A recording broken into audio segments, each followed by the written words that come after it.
많이 들어는 봤는데 아직 잘 모르는 칸트의 삶 속으로.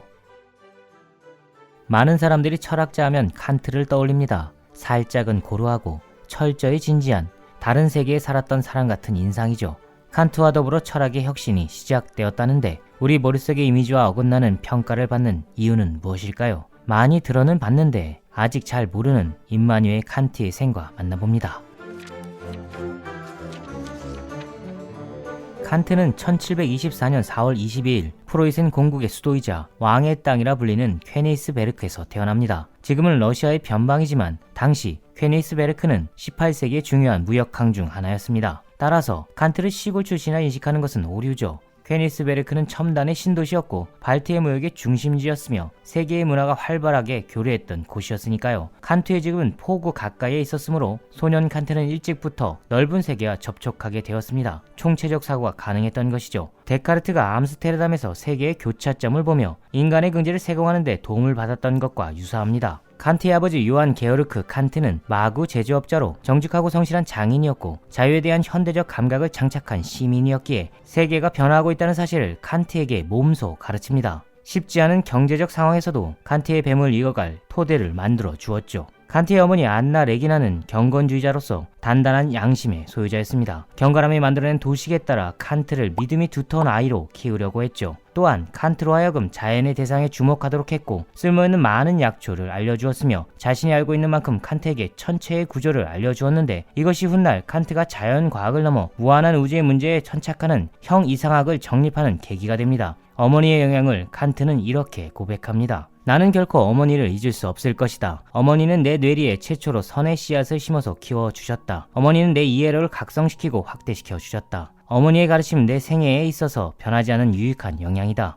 칸트의 유년 시절 성향은 양면성을 띠었다고 전해집니다. 덜렁거리고 산만하기도 했고 침착하고 성실하기도 했죠. 어떻게 보면 영민한데 다른 측면에서 보면 어리석은 칸트의 이 이중적인 모습은 훗날 머리 위에 별이 반짝이는 하늘, 내 마음의 도둑눈이라는 이원적 고유성의 철학적 결합을 창조해낸 토대라고 볼 수 있죠. 섞일 수 없는 것을 섞을 수 있다는 확신 속에서 몸의 비일관성과 정신의 일관성은 서로를 소멸시키지 않으면서 하나의 흐름 속에 공존할 수 있다고 칸트는 믿었고 이를 체계적 이론으로 정립하려 했습니다. 파편적 교양에 안주할 수 없다는 칸트의 고집이 존재와 세계를 완성하겠다는 포부로 나타났죠. 이 포부가 칸트를 근대 철학의 거성으로 세운 기반입니다. 1730년 6살의 칸트는 퀘니스베르크의 변두리에 있는 병원학교에 입학합니다. 교사는 단 한 명, 학급도 오직 하나. 모든 학생들이 토지 계량 기술을 배웠고 읽기와 쓰기도 배웠으며 계산하는 법도 조금 배웠지만 아이들 개별의 재능은 하나도 배려하지 않는 완벽한 주입식 교육이었죠. 다행스럽게도 이 학교는 1년밖에 다니지 않고 퀘니스베르크의 가장 명만 높은 사상가 슐츠의 도움으로 고등교육기관인 콜로키움 프리데리키아눔에 입학합니다. 칸트의 어머니는 슐츠가 다니는 교회에서 진행되는 강의에 꼬박꼬박 칸트를 데려갔는데 슐츠는 어린 칸트의 영민함을 알아보고는 고등교육을 받을 기회를 준 것이죠. 슐츠와 칸트의 관계는 이렇게 기록됩니다. 큰 인물을 알아보는 이 사람은 먼저 칸트가 지닌 위대한 성향을 발견했다. 그리고 편들거나 침해하지 않으면서 남의 눈에 띄지 않는 칸트의 천재성을 세상에 드러냈다. 칸트는 세상을 배워갔으며 교육을 통해 얻은 것 때문에 슐츠에 대해 고맙게 생각했다. 칸트는 민중의 입이라 불리던 이 경건주의 학교에서 10년 동안 교육을 받습니다. 학교 생활은 기계적으로 이루어졌기에 칸트는 모교를 소년 노예 제도라 부르기도 했죠. 자연론에 대한 학습은 거의 없었고 물리학과 화학 강의도 없었으며 역사와 지리 수업은 서서히 줄어들다 없어졌고 논리학과 수학 및 철학에 대해서는 선생님이 시범을 보일 따름이었습니다. 교사들은 개개인의 관심과 흥미를 질식시켰다고 칸트는 수려하죠. 신앙이 인간적 윤리보다 중요한 가치를 지니면 무조건적인 복종이 자유를 박탈시킨다는 경험을 칸트는 자신이 다녔던 학교로부터 깨닫습니다. 칸트는 새로운 시대는 도덕성이 앞장서서 가지 않으면 안 된다. 신학은 그 뒤를 따른다고 주장했는데 이는 믿음보다 선행이 먼저이고 개인의 자유가 사회의 요구보다 우선될 수 없다는 의견이며 무한의 깊은 문제에 접근하기 전에 유한의 당면 문제부터 해결해야 한다는 목소리입니다. 삶 자체가 가장 중요한 철학의 토대라는 뜻이죠. 학창시절 다행스러운 배움은 라틴어 수업이었습니다. 칸트는 로마 고전을 열심히 공부했죠. 특히 루크레티우스에 관한 지식의 기초를 이 시절 닦았는데 칸트의 학위논문 불에 관하여는 루크레티우스의 책 제목 물의 본성에 대하여를 오마주한 느낌이 강합니다. 루크레티우스는 종교를 부정한 유물론자였기에 칸트는 종교적 학교 분위기로 이른 존재의 활기를 그에게서 얻었던 것이고 이 활기를 통해 철학을 새롭게 구축하고자 했던 것이죠.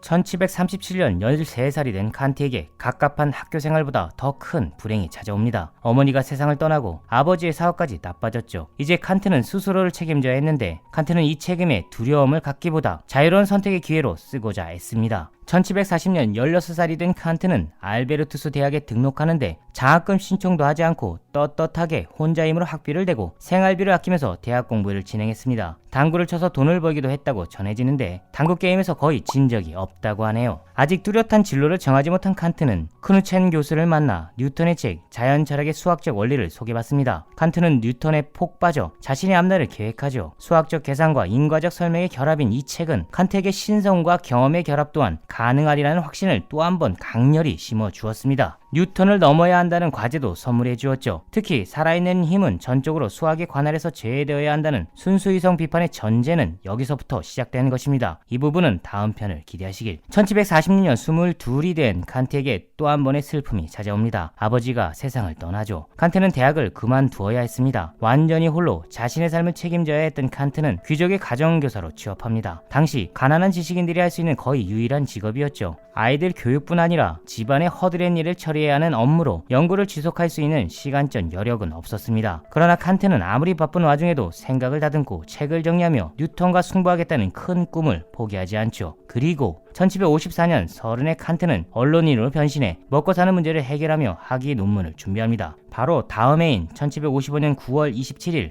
칸트는 교수 자격 취득 논문 형이사학의 인식이 제1명제에 대한 새로운 조명을 써서 교수 자격을 얻고 대학의 사강사로 강의를 시작합니다. 오랜 시간 홀로 갈고 닦았던 철학의 칼을 공개할 시간이 되었죠. 칸트의 강의는 성공적이었고 많은 사람들이 이 무명의 학자가 풀어내는 철학의 깊이에 빠져들고 칸트의 놀라운 지식에 감탄합니다. 형이사학과 논리학은 물론 자연법, 도덕, 자연신학, 인간학, 자연지리학에 관한 강의까지 모두 소화하는 칸트의 무지막지한 유능함과 성실함은 압도적이었습니다. 강의를 통해 칸트는 날로 명성을 얻어갔죠. 그러나 대학은 그를 채용하지 않습니다. 무려 15년 동안 마기스터로 남을 수밖에 없었죠. 칸트는 주 20시간 강의를 소화해야 했고 박봉에 시달리며 겨우겨우 뉴턴의 자연철학을 칸트 자신만의 순수 철학으로 담겠다는 포부를 지켜갑니다. 더구나 재정적 자립과 자료의 열람을 위해 궁정도서관에서 부사서로 일하기 시작하면서 연구시간은 더욱더 줄어듭니다. 이 직책은 칸트의 생각을 분산시켰고 한갓 호기심에 취한 대개는 전혀 지적 욕구도 없는 자들에게 도서관에 소장되어 있는 진지한 것들을 보여주는 언제나 똑같은 일을 반복시키는 생애 비용이었죠. 그러나 칸트는 포기하지 않고 자신의 길을 꾸역꾸역 걸어갑니다. 시간을 아끼는 법을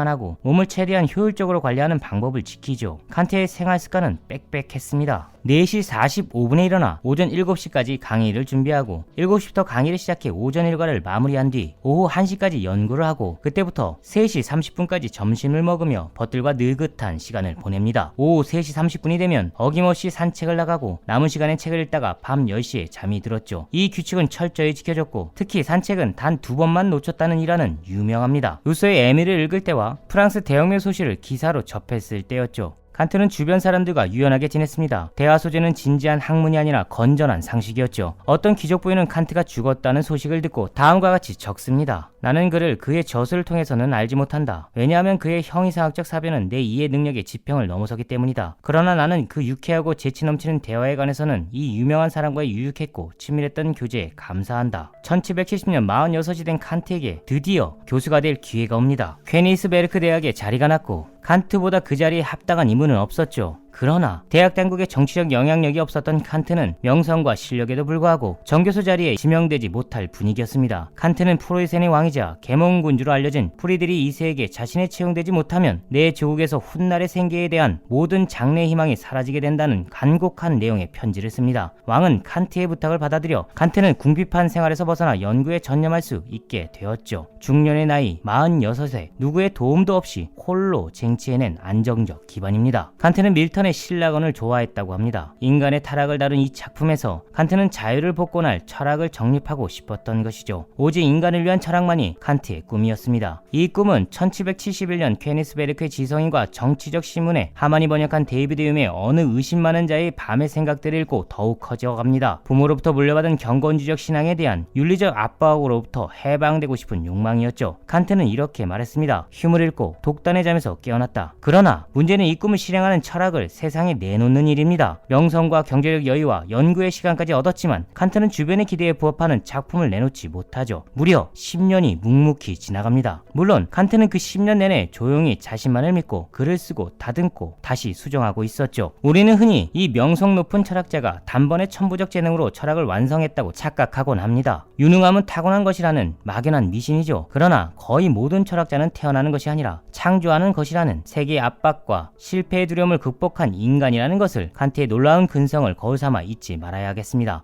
1781년 57세가 된 칸트는 자신의 꿈과 주변의 기대를 충족시키기도 남을 근대 철학의 최고봉이라 불리는 순수 이성 비판을 내놓습니다. 최고의 철학자가 쓴 최고의 작품이었으나 이 묵직하고 복잡한 철학책은 당시 읽히지 않습니다. 칸트의 절친한 친구인 블레머는 이런 냉소를 퍼붓지요. 그래 여복의 친구, 자네의 서술일 방식은 괄호해놓고 전제되어야 할 것이 너무 많아. 한 단어에 한 손가락을 대고 두 번째 단어에 다음 손가락을 대고 이렇게 계속하다 보니 한쪽을 넘기기도 전에 내 모든 손가락이 단어들을 지적하고 있네. 오늘날에도 이 책은 악명이 높습니다. 문자 자체가 화가의 날카로운 붓구처럼 기밀하게 조직된 손가락의 창조물을 감각하지 못하는 우리의 독서 습관이 언어가 몸에 침범해 들어오는 절정의 지경에서 출만하는 깊이의 철학을 체감하는 데 무력하기 때문입니다. 철학은 온몸으로 이해하는 예술인 것이고 칸트는 그 예술적 단도성에 대한 열망을 포기하지 않았기에 어렵고 복잡하며 귀한 것이죠. 일부러 어렵게 쓴 게 아니라 어려운 세계를 표현하기에 불가피했던 것입니다. 칸트의 철학을 이해하기 위해선 칸트의 그 내면의 지독함을 감각해낼 수 있어야 하는 것이죠. 대중성을 전혀 고려하지 않은 이 불친절한 책 순수 이성 비판은 인정을 받지 않을 수 없었습니다. 자연과 수학을 결합한 뉴턴처럼 무한과 유한을 결합하고 경험과 인식을 결합하고 수학과 과학을 결합하고 합리론과 경험론을 결합한 이 탁월한 철학체계는 오늘날 우리의 의식세계까지 영향을 미치죠. 이 세부의 사항도 다음 편을 기대하시길. 칸트의 명성은 나날이 높아가고 18세기 말 유럽은 혁명이 몰려오고 있었습니다. 칸트는 베를린에서 계몽을 위한 투쟁을 위해 조직된 수요 모임에 참여하죠. 칸트의 제자 플레싱은 이런 편지로 칸트의 참여를 독려합니다. 법을 만드시는 신사여, 이성과 인간성의 사태를 그 어떤 현격함으로 이끌기 위해 당신에게는 아직 펜이 필요합니다. 수요 모임을 주도한 비스터와 게디케는 베를린 월간지를 창간하고 칸트는 1796년까지 총 15편의 글을 기고합니다. 계몽을 통해 보다 많은 사람들에게 자유의 숭고함을 알리고자 했던 의도죠. 이제 새로운 시대가 도래했으니 새로운 지침이 요구되었습니다. 1788년 64세가 된 칸트는 세상의 변화를 기다렸다는 듯 이 새로운 세계의 지침을 실천 이상 비판이라는 이름으로 출간하죠. 저 높은 하늘의 신성과 인간 내면의 자유는 적대의 관계가 아니라 하나의 소실점을 향해 역설적으로 엮여있는 상생의 조건이라 주장하는 이 책은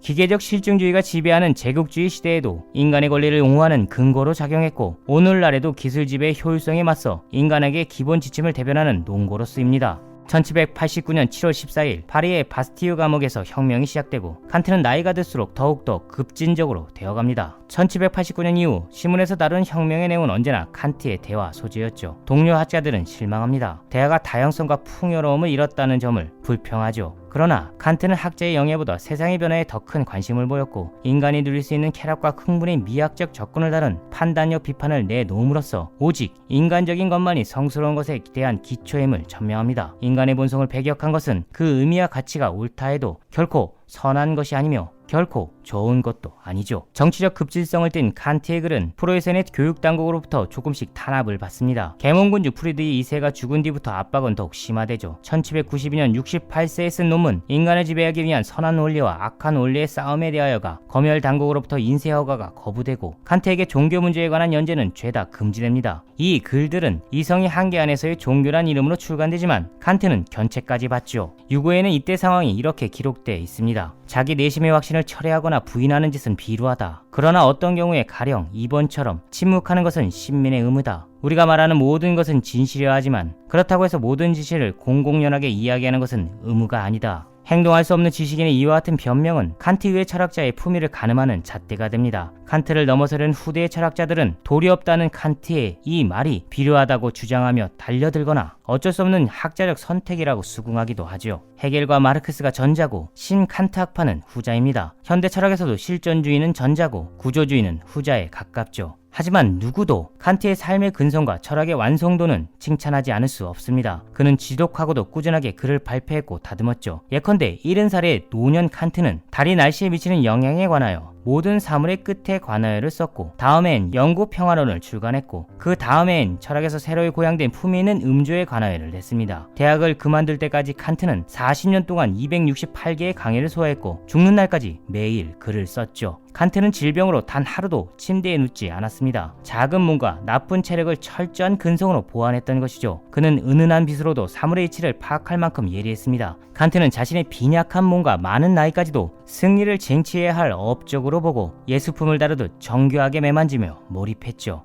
칸트는 만족할 줄 아는 사람은 세 가지를 장착하고 있다고 말합니다. 첫째, 할 일. 둘째, 사랑하는 사람. 셋째, 비전이죠. 일과 사람은 칸트의 매력으로 보충되었고 칸트의 마지막 비전은 정확한 이분법적 구분과 이를 애써 매개하라는 열망이었습니다. 직감과 오성, 경험과 이념, 감성과 의지, 경험적 영혼론과 순수한 도덕철학, 실천이성과 이론이성, 물리학적 탐구와 형이사학적 근본 원칙을 하나의 고유한 체계로 정립하려는 고집이었죠. 고율성을 지닌 이원론적 세계에 그 벌어진 틈 사이로 다리를 놓는 일이 칸트의 전망이었고 그 전망은 죽어가는 순간까지 유지됩니다. 그러나 육체 에너지는 영원할 수 없는 법. 칸트는 약해진 몸 때문에 자주 넘어지기 시작합니다. 처음엔 웃었죠. 몸이 가볍기 때문에 심하게 넘어질 수 없음을 알고 익사를 떨기도 했습니다. 실수를 감출 수 없는 실수도 있었죠. 아침에 책을 읽을 때나 글을 쓸 때면 촛불 아래로 머리를 낮추는데 무명으로 된 나이트캡에 불이 붙어 머리 위에 환한 불꽃이 타오를 때도 있었는데 그때마다 칸트는 놀라지 않고 맨손으로 벗어 바닥에 내려놓고는 불을 끄며 연구를 지속합니다. 또한 칸트는 마지막 순간까지 자신의 품위를 지켰죠. 죽기 나흘 전 칸트는 내방한 의사를 일어서서 맞이했는데 인사를 하고서도 여전히 서 있었습니다. 의사가 그에게 앉도록 권했죠. 칸트는 당황해서 불안해하며 머뭇거렸습니다. 칸트의 제자 바지안스키는 이 풍경을 이렇게 기록해 두었습니다. 나는 왜 칸트가 그에게 힘겨울 뿐만 아니라 그의 남은 기력을 모두 빼앗아갈 만큼 힘들지만 서 있는 자세를 바꾸지 않고 머뭇거리는가? 그 진정한 이유를 헤아릴 만큼 그의 사고방식을 잘 알고 있었다. 나는 의사에게 그 참된 이유,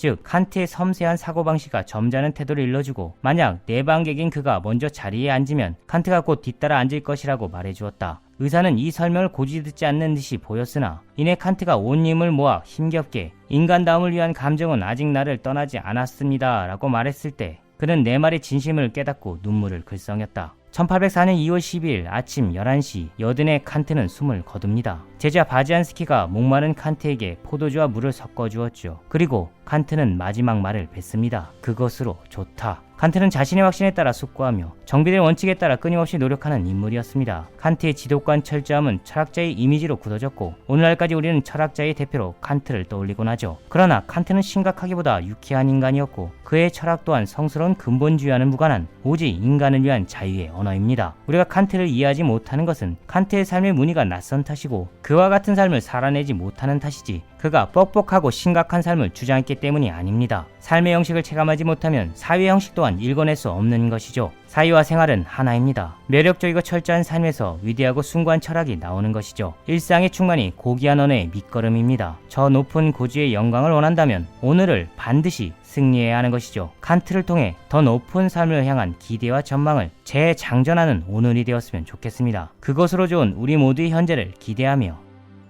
안녕.